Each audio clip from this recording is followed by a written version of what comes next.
नमस्कार friends, welcome to my YouTube channel. आज आम कमला जो खट्टा कमला को सेटा को आज आम बिना तेल रे बिना मसला रे आको आचार प्रस्तुत करवा।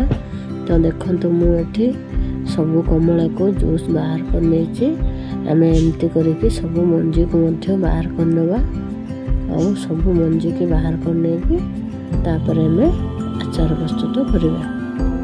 तो देखो फ्रेंड्स, बहुत सहज उपाय आमर ये मंजी बाहरी जाऊँचे।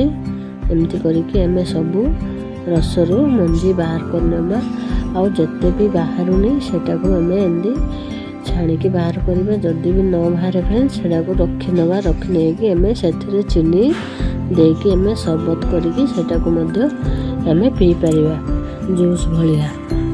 जमती आम कमला जूस पीऊचु सेटा को सेमती रखी नहीं एगुड़ा को एमती हाथ टिके टिके माने करने ता ऊपर चीनी दे देकी पूरा पानी भलसे देदेवे 2-3 ग्लास देकी चीनी पानी हो भलसे मिसई देकी सेटा को आम जूस भलिया पी पारिबा।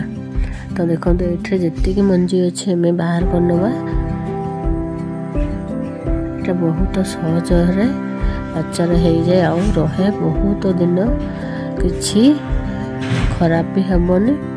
तो देखो ये मु खरारे रखी किसी लंका दे दूची आम स्वाद अनुसार लुण जी खट्टा परिमाण थाए यहाँ जी लुण देवे से अनुसार सेट हम।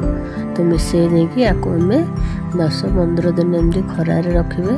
आपण पाखे जदि काच बाउल अच्छी काच बाउल रखिए भल। तो मो पाखे नाला मुझे प्लास्टिक रखी नहीं। तो एमती टे खरारे देखा तो प्रस्तुत हो गला आमर लेंबू आचार। Thank you. जय जगन्नाथ।